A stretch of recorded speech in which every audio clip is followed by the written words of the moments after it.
Perfect. Welcome, Professor. Thank you. So, I saw this very unique intersection of philosophy and law and philosophy and sexuality, Yeah, and that's what you teach at the university. I teach philosophy of law, philosophy of sexuality. I teach ethics of technology. I'm very interested in the ethics of AI and other emerging technologies. So those are my main focuses. Interesting. So, let's start with ethics and technology because we all deal with technology every day. Absolutely. That is something we are becoming a cyborg, sort of, so that we have to interact with technology. Life without technology is not possible in a modern life that we live. So, where does the ethics play a role? Because a common man on the street using his phone doesn't care about ethics or what his actions have, the implication of his actions online. Yeah, and I think to some extent that's appropriate. I think that the job of ethics when it comes to technology, a lot of it is in the hands of the companies. I mean, these products are designed to make us use them in certain ways, and the risks, the benefits, as well as the risks, are in many cases built into the design. So I think that I think that there are things people should worry about when it comes to the ethics of their technology use. And how they relate to technology, but I think a lot of it also takes place at the systematic level. Mm. So it's the role of companies play more than the consumers. I think to some extent, I guess I would just say, yeah, don't feel like as a consumer, the responsibility is all on you because, yeah, you are to some extent at the mercy of these very powerful technologies, these algorithms that determine all of our lives. Because these algorithms are so addictive and so powerful, they'll zap you of your energy, they'll keep you stuck in this constant loop of desire that never fulfills. And No, that's right. And some of it, I mean, even just if you shop, what you see on your Google searches is all going to be determined for you now. And so, it isn't just addiction, it's just your choices in life, whether it's on, internet dating site or a shopping site or whatever. The algorithms are just determining every aspect of our lives. And so I think we need to have some accountability. because these algorithms have gotten so powerful that where they can actually decide the fate of elections too. And that's another good point. That's right. I think it's really important for our democracy that we get this right. So I've always wondered. Sometimes I would talk about certain brands and all that, and the very second I'll get the ad. I wonder, is that ethical in the sense that, okay, are they listening? I don't think they're listening. I'm not a technology expert. I think truly they are just so good at figuring out what your interests are based on your actual search behavior, your online behavior, your swiping, your liking. I just think they can put together such a clear picture of you that it becomes pretty scary. I don't think they're actually listening, but who knows? Because and it has happened at numerous occasions where I would talk about a certain brand, and I haven't even searched it online or anything so far. It's creepy. I've had the same experience, and it really makes me wonder. All the research I've done suggests that it really is just the power of the algorithm, but I agree it's very unsettling. The moment I realized something doesn't make sense, something doesn't add up, I unplugged my Alexa the very day, and I'm like, no Alexa's at my place. Yeah, so. I mean, I think it's too bad because I think a lot of these technologies have a lot of benefits. Like, I'm not anti-technology. I love my Alexa. I agree it makes me nervous, but it's not like I do so much with it, but it's great to set timers and turn my lights on and off. 100%. So, that's the problem is there's always trade-offs. There's no one-way bets in this world. Me neither. I fully agree with you in the sense that these technologies have made our life 100% better. And in a sense that they have made our life more efficient, optimized in a way we can email anyone and reach anyone in this globe today, and help us reach this globalization or globalized world where everything is interconnected. But it also makes me wonder if technology given in wrong hands can cause a lot of devastation too with any technology. And how do we decide we keep it away from that sort of destruction? That is a good question, and it's a big challenge. I think that is the problem is that none of these technologies are single use. I mean, when you think about AI chatbots, people worry about them hacking into computer systems. Well, that is a real danger, and it's a function of the fact that they're very good at coding and figuring out. I use them for tech support now. We're using to hack into the Pentagon. So that is the problem. Is all these technologies have two sides, and if we say, oh well, we're just going to ban them, and we're going to miss out on the benefits. But if we don't ban them, there's real risks. Yeah, I had this guest on the show. He said banning is not the solution. Abstinence from things doesn't actually solve the problem. It's just the easier way because the government then doesn't have to educate the masses about the technology. Because education takes resources, power, and so much so. That's a really deep point. I think it's worth emphasizing that Uh, that is right. In an ideal world, we would educate people, that people would have a really good idea of what the technology can do and what it's good for and what it isn't good for, and they'd have supports if they have challenges with this technology, just as any other aspect of their lives. But unfortunately, yeah, we don't necessarily have those good supports and those good education right now. I think the education system is really struggling because I don't think it has any idea. I mean, there's lots of good teachers out there doing good work, but I think the system as a whole has never come up with a really good curriculum to deal with technology. Hmm. Certainly not when it comes to these new ones. But do you think our education system is designed in a way that it's slower than the pace of how technology is evolving? Because technology is moving so rapidly, so fast, and our universities or our education system is much slower. Yeah, that's a really good point. I mean, I think the thing about AI is it's moving faster than everything in society. None of us can keep up. Yeah. But certainly that's right. When you're designing a new curriculum, you have to consult experts, you have to get feedback, you have to consult the community, you have to consult parents. It is a long process, and it should be a long process because you want to get it right. But it means that when there's a new challenge like AI, it does take a long time to bring online for sure, and it may be too late. Have you ever thought about it? Are there ways to make it faster? Like, Well, it is a good question. I don't know about this. The systems. Unfortunately, as a philosopher, I'm not as good at figuring out how to navigate bureaucratic systems. And the other thing about education is it's very decentralized. I mean, pretend that you or I wrote the perfect education curriculum for dealing with AI. What would we do with it? We'd have to shop it around to every school board, every province, every jurisdiction that has any control over education. So, it is a real challenge. because this makes me question that we are giving this smartphone. Let's talk about smartphone for a second. This incredibly powerful device in hands of children. We have children with iPads and phones, more screens than ever around them. Do you think this in some degree affects their growth and their cognitive ability or in their ability to reason over time? Because boredom is gone. There's no boredom anymore. Yeah. And we all know boredom can bring up some great ideas into any human. Yeah, I think this is a really interesting and difficult question because you definitely don't want to overreact. I mean, I think that a lot of people are convinced that, the phones are just destroying our brains and destroying kids' brains, and I think you can easily go too far with that. So I think you really want to follow the research. But that said, I think the research does point to real areas for concern, and I think that, I think most experts would say certainly, as kids get older, they may become a little better to deal with it, but when they're very young, I think you really have to be very careful about it. And, as parents, I think, every parent struggles with how much screen time to give their kids. They put them on the iPad so they can do laundry and take a nap, and I think we all sympathize with that. So, I think it is a real struggle. I don't think that parents who are letting their kids watch Bluey for a couple hours a day are destroying their brains, but I do think there's a point at which it can become destructive. Yeah, it's fascinating, and I've never understood the full use case in the sense that technology has allowed us with so many benefits, but at the same time it has this negative side, and no technology is neutral in the sense that it depends upon the hands it gets used by. So coming back to this ethics, and we have all seen the ability of AI and things, how is able to crack some important codes with Fable 5. Did you see that recently? They had to ban Fable 5, and now it's rolling back. So we're playing with technology that we fully don't understand, and we are allowing this mass test. Okay, let's see how it goes. That is a good way to put it. That's right. We're basically doing a big social experiment on ourselves, and I don't think we know how it's going to come out.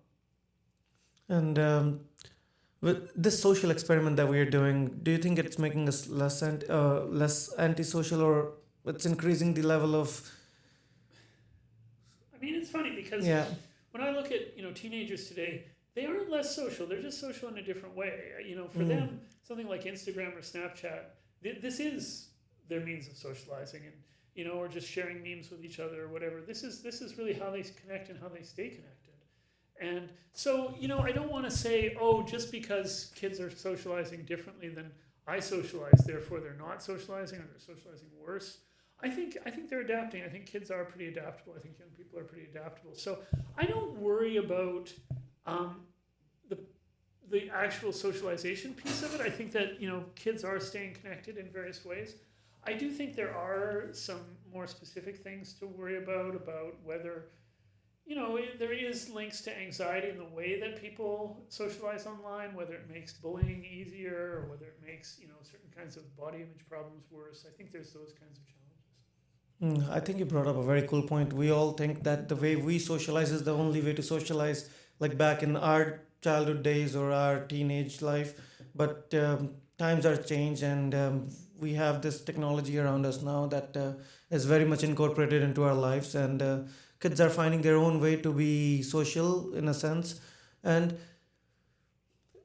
they're interacting more and more on Instagram and these platforms.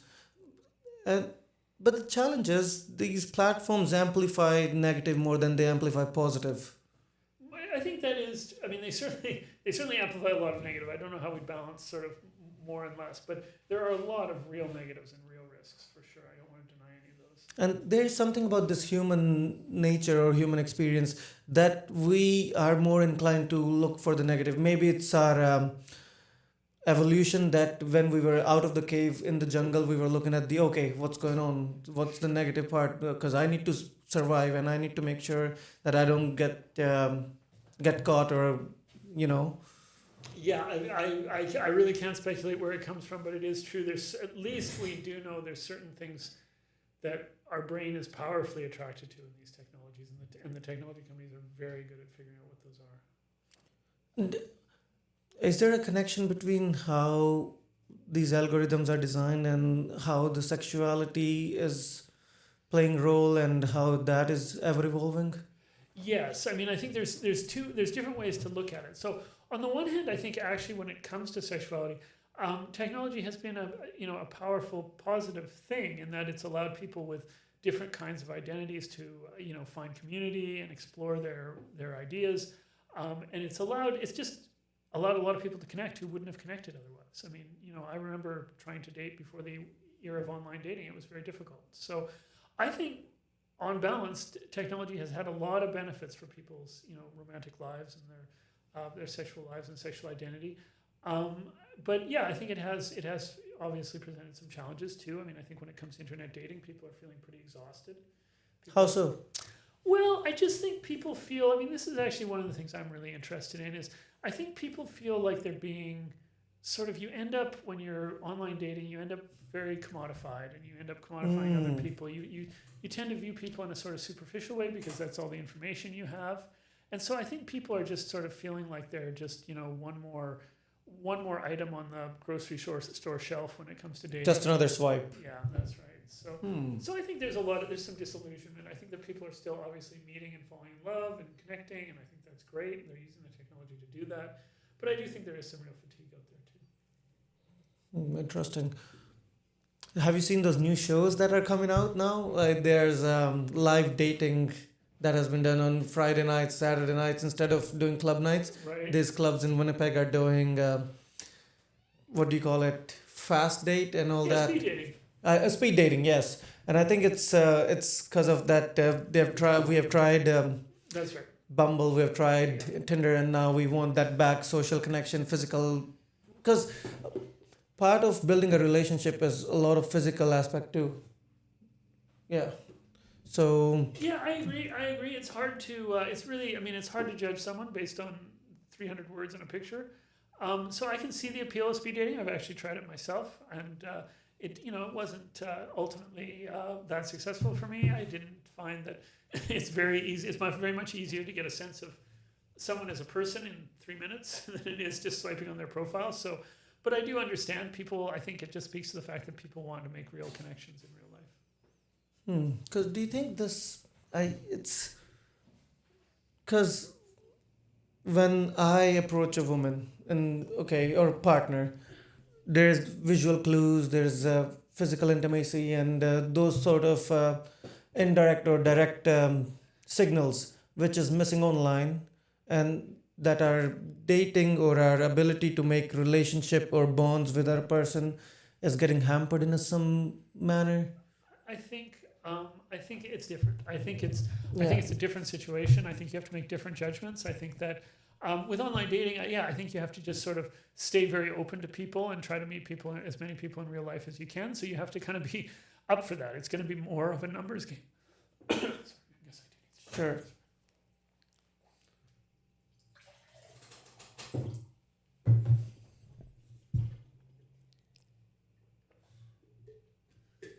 Can you make sure you can check the sound, because if we can adjust the mic, because I don't know if you have checked the sound at all.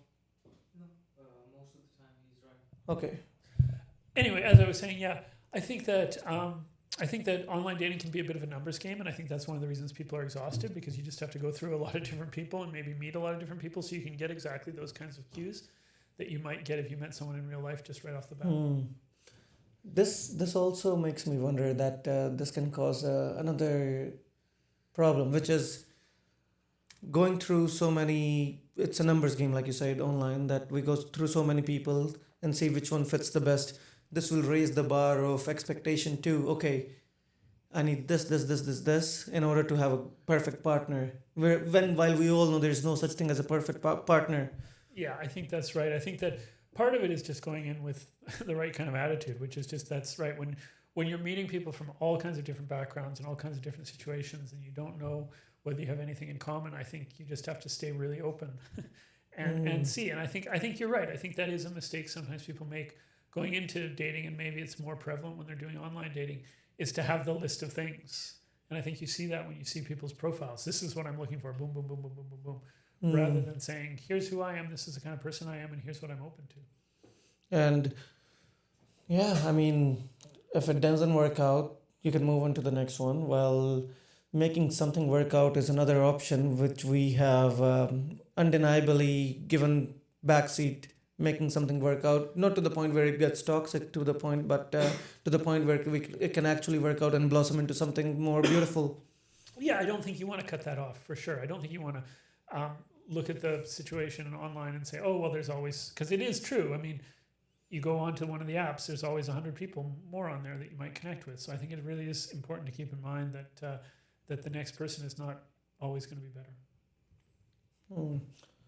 This and the sexuality, let's say a 14-year-old, 16-year-old, 18-year-old, when they go online, they are exposed to a million things online. Do you think this helps them shape or form their sexuality in a way? I think it can. I think it does both. I mean, I think it obviously gives a sense of diversity and a sense of self-exploration. I think, unfortunately, it also means that they sometimes get exposed to things that they're not ready for. I think that every kid has probably seen things online that they weren't, wasn't appropriate for their age. So yeah, I think that's where parents and teachers also have to have a real role to make sure that they're leaving. I mean, that is really the challenge, is to give kids enough space online that they can explore and they can figure out who they are without just making them vulnerable to all the different risks. I mean, there are so many risks. There are predators out there. There are all kinds of things out there that they really have to. And kids are the easiest prey. That's absolutely right. And the other thing with kids or teenagers are they're malleable. So it's easy to shape or change their opinions or, how they grow out. So yeah, I think that's absolutely right. So I think, I wish I could just say, here's the easy answer. But the fact is, this is not a question with easy answers. it's a complex situation. Yeah. So how, when kids in your class reach out to you saying that, okay, this is getting out of hands, let's say this AI situation, what do you tell them? Yeah, so it's funny because I just taught a seminar on AI and ethics, and so I've had these discussions, and I think one of the things that is feeding some of the fears is that students, lots of people, really don't understand the technology very well. And that's not to say that I'm definitely not here to tell people that AI is perfect and they should all love it and they should all use it all the time. But I do think it's important that people understand it. And I think the only way to understand it is to actually try it and use it. And so that is the first thing I say to my students is, look, I'm not here to tell you what your opinion should be, but I do think that you need to have the requisite knowledge, because there's so much misinformation out there about AI and people assume they know what it can do and what it can't do. So I really encourage my students to, at least just for the purposes of knowing what's out there, just sit with one of the leading frontier models, talk to it, give it some either questions you're thinking about with the facts in the world, or you could ask it personal questions about your own life, or you could just make some up. But I think it is just so important for people. I totally understand the concern and the hostility people have towards AI, But I think the first step is it just has to be to just sit down with it, use it, and figure out what it's actually like. Because I've had friends who would use it just as a chatbot and talk to it like a real person. And you said that the hostility is understandable, like how this technology is being perceived by the masses, and they're thinking this is the end of the time, and okay, AI is here, and we're gonna lose our jobs. We're gonna be jobless. We'll have no purpose in life. And even now, I have friends who would talk to AI like it's their true friend. Yeah, so a couple of things there. That's right. I think people who are worried about AI taking all the jobs, it's no mystery why they're worried about that, because the people at the AI companies have all been saying we're going to take all the jobs. They've been using it as their as their selling point. So, and that would be really disruptive and concerning. That would be really disruptive and concerning, and I understand, why people wouldn't all want to be unemployed. And why it's not just that they're going to be unemployed, but that all the money is going to flow back to a small number of investors and executives. And so that's a really awful situation. And on the second part of that, which is, people who talk to AIs like a friend, this is something I've thought about a lot, and I've read a lot of research about. And I think a lot of people are concerned that somehow having an AI friend will spoil people or make people, not want to have human friends anymore. And I don't think that's what's happening. And this is, again, I just can't emphasize this enough. I think what people should do, if people say, I know people who are using AI as a friend and it really worries me, you don't have to tell it anything true, but just talk to one of the chatbots and just say like, I'm having some trouble with my mother, talking to my mother, or, you can make up whatever you want. I've got a friend who doesn't seem to be very nice to me anymore, or whatever. And just talk to them about some problems. Again, you can make them up if you don't want them to know. And see how it talks to you, because I think people have this idea that the chatbots are really superficial and they just glaze you all the time. They just tell you you're wonderful and you're Exactly, yeah. I think if you use the latest models, you'll find that they're actually getting more and more sophisticated. I have to admit, I've talked to them about things in my own life, and I found they really push back at me in a way that a human person would, a friend or a therapist would. And I find that, they really have some good insights. And it's great to have a therapist, and if people are having trouble, they should absolutely reach out to a professional. But having a resource that's there all the time that you can just talk to for hours in the middle of the night when you're, tossing things over, I don't think that's such a bad thing. For the longest time, when I was interacting with these chatbots, my issue was it's always saying I'm right. Right? They're getting better. That is true. And they do know. Of course, they're designed for engagement. And these companies have studied it, and they found that the more they tell you you're awesome, the more you'll engage. Don't you think it'll blow up some people's ego or make them more hedonistic in the way that, look, I'm right always? Chatbot saying. For people with certain kinds of psychological vulnerabilities, like people who just have a weakness for, leading themselves into some kind of mania, I think there are real dangers there. And I think that people, the one thing I would say is, if you're, because here's one of the things I worry about. I worry that right now there's a lot of stigma around people who are talking to chatbots for support or friendship. And that means that people who are doing that are not telling other people that they're doing it because they're worried about being made fun of or being stigmatized. And that's where the danger comes. When you're using this in secret and you're not, integrating it into your other social relationships, I think that's where it can very easily spiral out of control. But if you're using it as sort of one thing in your life that isn't the only thing, but it's just a way that you're using to find some support or some amusement or some curiosity, I think that can be beneficial. No, that's interesting. For it's if someone is using chatbots secretly when is not comfortable telling their use about it, that is because they don't want to put themselves out there for a judgment, or for they don't want to put that out so that people can judge, or they don't want to put their guard down, basically. And so how does it work? So telling it to a chatbot makes it easier because it says yes, yes, yes to the most degree. And well, and I think I would push back on that a little bit. I think, again, if you look at the latest frontier model, so I don't want to promote any particular chatbot, but the one I use is Claude.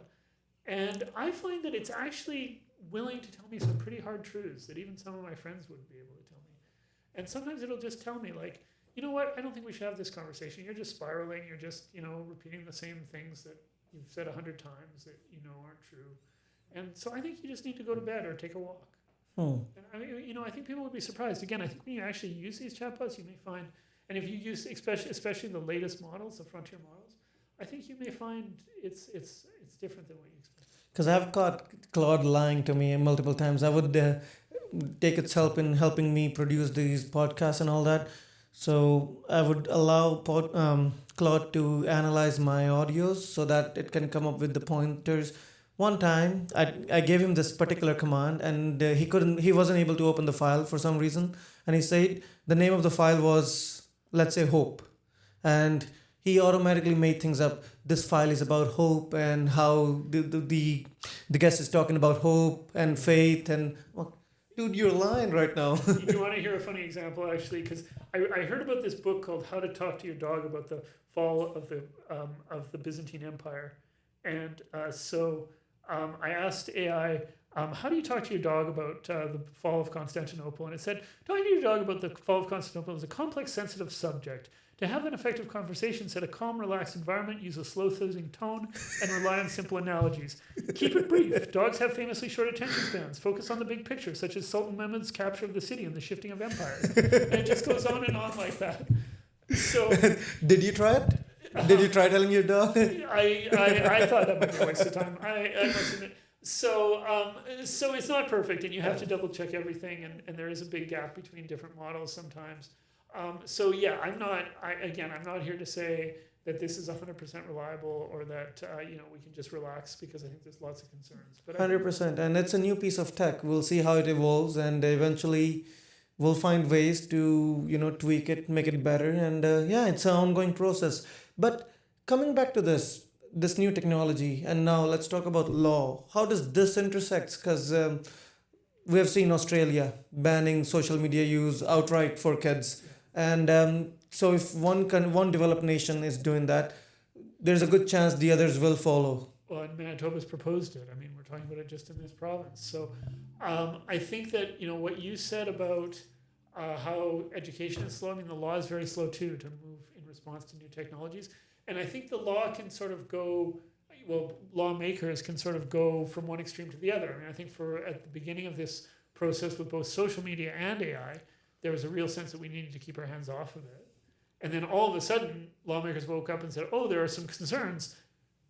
What can we do? Let's ban it. And so, Manitoba is talking about banning social media and also talking about banning AI chatbots for young people, which I find, I must admit, I find really a strange idea. But I think, unfortunately, for lawmakers, banning is always the easiest solution. It doesn't cost anything. 100%. And it makes you look like you're addressing the problem. I think that real solutions are maybe a little harder. And how do you ban such a technology? I'm 100% definite that people will find a way to, pass through all these firewalls or barriers and find a chatbot somewhere on the dark web, and which is much more dangerous. I think that's absolutely a very good point. I think you see that over and over again, that when you ban something, it drives people into the darker corners and makes them even more exposed to the risks. Even with prohibition in the past, we have seen how the crime rate went up instead of going down. And people were drinking poisonous alcohol. Yeah, so that rate went up, crime went up. Yeah. It didn't actually solve the problem. It actually amplified it. Yeah, so banning, I don't think is the right way to go for it, but we'll see how it plays out. And so this technology needs to be regulated to some degree. We have seen the use case of AI in warfare now.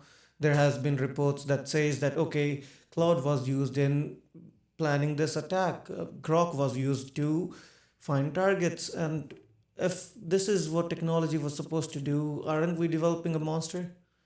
This is a really, really difficult question because, on the one hand, I think that there's just no going back. I mean, these militaries are using AI. And I have to say, I think one of the things you're seeing, if you talk to military experts, is that I think even the experts are surprised at how effective this technology can be in helping militaries. And so I think they're going to use it. And I think the question is going to become, what level of human oversight can we retain? How can we keep humans in the loop? So, maybe Claude is picking targets. Hopefully, people are reviewing that. Although, that school in Iran that was struck, I mean, it sounds like that was a target that AI had possibly identified. So, I think that this is life and death, and people are dying. And so on the one hand, it's the reality that people are going to start using these autonomous systems in warfare, and they're going to start using them more and more. And on the other, I think that, we just need to make sure there are humans in the loop. I don't know how we do that, because again, it doesn't sound like governments are going full speed ahead. Because we don't know if this AI even knows the implication of the decisions or the input that he just gave or the output he just gave to the military commanders or whatnot. And maybe the AI thinking is just all a game, right? People dying, who cares? Like, oh, doesn't matter. It's just a game. They'll respawn. But that's not the case here. So, like you said, we're talking life and death here. And if targeting of a school was a AI byproduct in the sense that, okay, do this, maybe someone wanted to ask, okay, how can I make the most harm cause most harm, target kids? It's very hard to know, because unfortunately they haven't been very transparent about what happened in that case, so we really can only speculate. But I think whatever the case in that individual instance, I think that it is definitely true that this technology is going to, I almost said make mistakes, but what it's going to do is, the term they use is alignment, meaning that AI is not always aligned with humans in terms of values and objectives. And I think that's really important to keep in mind, that inherently AI does not have the same alignment with its values that we do. And so we need to make sure that we try to fight for that. Interesting. I think about this a lot, and then I also had this idea where you must be aware of this, that some people think this is a simulation we live in and this is all designed, or there are these ideas or theories around, and that makes me wonder if we are living in a simulation, if this is all designed, let's say, by some entity we don't know, because we live in this bubble ourselves, and we have our biases, we have our ways of thinking, we have our own different judgment spectrums, and similarly now we are the one who are designing AI, putting our biases into this thing. And so is it a loop that we're just fulfilling? I think it's really interesting thinking about whether we're in a simulation. I think it's really interesting. Thinking about whether we're living in a simulation is an interesting philosophical exercise, and I enjoy reading some of the writing about it, because I think it's a fun thing to think about. In terms of how we live our lives, it really is hard to see how it really matters. But I think it is true that we are going to live more and more in a world that is dominated by technology, and where technology is creating social life and entertainment, and we're living in a kind of technology bubble. And so I think we just need to figure out how to make sure that when we do that, we keep it in line with human values and we retain the things that are important to us. And this technology makes sure we don't get bored for a single second. That's their objective, it's true. It keeps us so much entertained, and you as a philosopher must know how important it is to get bored at times. I think that's right. I think that I'm as guilty as anyone, that rather than just sitting alone with my thoughts, I reach for the phone. We're all guilty of that equally, because the moment we get bored, we think something's wrong. Okay, I need something. I pick up my phone and start scrolling, and this endless scroll fills my free time, fills my boredom. Because recently I came across this idea when I was bored. This has started when I was bored, because I wasn't meeting new people, and I thought, okay, let's start something where I can meet cool people like you. And if we are killing boredom by entertainment, dopamine hits, and do you think our coming generation will be able to, abstract or have more comprehension of things or ideas? And I think it is a good point to raise as a concern. I think the good news is it feels like young people are, doing more and more interesting things younger and younger. That, you're seeing all these movies now that are being directed by these like 19-year-old YouTubers, and, books are being written by young people. There's great novels being written by young people. So somewhere along the line, kids are figuring it out. Yeah, they'll find a way. Yeah, I mean, I agree. It changes things. It's easy for, it's easy for the technology to shape the way we think. But hopefully, I think that deep thought and creativity will somehow survive. And coming back to this thing where we said law and education systems are slow, they don't know how to keep up with these things, and bureaucracy has been renowned for being slow for the longest time.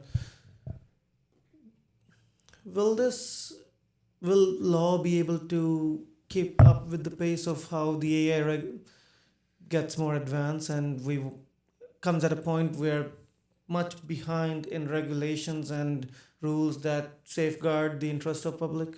Boy, I have to say this is one place where I'm not that optimistic. I think we need to stay engaged and help lawmakers do their best. But when you look at the track record, it's pretty bad right now. I mean, Canada, kinds of regulations they've introduced are just, I feel like, so far behind. I'll give you an example. One thing I really worry about is the spread of facial recognition technology. And the federal government has not, and even the provinces other than Quebec, have just not been able to figure out how to regulate this. This seems like something really urgent that we should be able to regulate with, which is that, you have the right to your own image, and you shouldn't be having your image captured and searched. And did you see some of the deep fakes that we had for Mark Carney? Yeah. It's crazy. The deepfakes are crazy too. So see if we can find those videos where Mark Carney deepfakes were used to scam people. Did you know that? Yeah, exactly. Scamming online too is such a huge. I mean, I think we all have parents, and I feel like now, our job is, on one hand, we're trying to protect our kids from all the dangers online. Now we have to protect our parents and ourselves from all the fraud. There's this funny video, sorry, but I need to tell you this. This Mark Carney comes on screen, a deep fake video of his face on, tells every elderly to deposit $1,000 to their Scotia bank right now. I don't know if we'll be able to find this video, but there are some Mark Carney deep fakes. That's a real concern. Even only one of okay. these videos. Can you see if we can put it there? Yeah, because this can allow misuse of pictures and can. There we go. If we can turn that on. The Prime Minister Mark Carney is real. The other one is. Can't tell the difference. Came from an ad on U.S. President Donald Trump's Truth Social account. It links to this fake CBC story that features the fake video. It's a special investment system backed by the government and designed for the average citizen. Yeah, they've got them down. The deepfake is being used to scam you. Yeah, it's fascinating, and I don't think the government is ready for this. Unfortunately, they're gonna have to change how they do things at the very least, because you're right. Right now, they're just not responding in the way that they have to. And deepfakes is another just really good example. I mean, you are seeing deepfake laws for sure, but whether they're actually adequate to stopping this, I don't know. And your face then can be used for multiple things you don't even know of online, and even with kids, it is a little scary, because let's say a 16-year-old girl, she posts pictures online all the time without even knowing the implications. Her face can be used in so many ways she couldn't even imagine, and then her pictures everywhere and all that. So and I think we do have to keep in mind how vulnerable young people are, and women and girls especially are, because obviously I think 98 or 99% of deepfakes target women and girls. I think we need to be really sensitive to that. This is like that movie that I once saw. They had this fake president who had this fake face and everything, and he was telling the world is coming to an end, and everyone was panicking while the real president was just chilling. Nothing was happening. So, law needs to catch up with the idea of these new technologies and what their vast implication can be. Yeah, I think that's right. Do you think this we've always seen that whenever technology comes around, it helps people to uplift from their poverty and uplift the whole society as in general from to give them a better lifestyle, help them increase their pays and all that. Something similar AI can do, or Well, maybe. I mean, that is the problem, is we don't know. It could go either direction right now. So there's a lot of people who say, yes, this is going to be the solution to economic growth. This is going to help lift people finally out of poverty. And then there's lots of people who say, no, this is just going to concentrate wealth in a few hands, and it's going to actually spread extreme poverty because people won't have jobs, and all the money will be going to the people who control the AI. Yeah, because as we know, the golden era of capitalism was 60s and the 70s and the 80s, right? When everyone with a basic job was able to, get a good home, have a good living, and was able to send their kids to good schools and all that. But coming into these 2020s and 21st century, we're seeing a decline where people with regular jobs are unable to afford homes, and these technologies are allowing this software, this unlimited leverage, where they write a code and then that code can be used by billions and billions of people like Facebook or Instagram. This wealth has been amassed by just one group of people. Yep, that is unfortunately. I think we don't know, because here's the one thing that's kind of encouraging actually is that the free weight models when it comes to AI are actually, many of them are pretty good. And so if you want to make the optimistic case, you would say, well, even if AI does prove to be this huge disruptor, it might be the case that people will have access to free versions of these that are good enough, such that all the wealth won't just go to 2 or 3 or 5 people who control the 1 or 2 companies that have the best chatbots. Maybe free options will catch up. Maybe there'll be enough competition in the marketplace that at the very least we won't just have 5 people or whoever controlling all the wealth. Do you guys in philosophy ever think that this accumulation of wealth, and we all know it, to some degree it can cause harm, but this accumulation of wealth with certain group of people is detrimental for social growth or society as a whole? I think this is something that political philosophers worry about a lot, and they talk about a lot. It's the link between inequality and social cohesion. Mm-hmm. That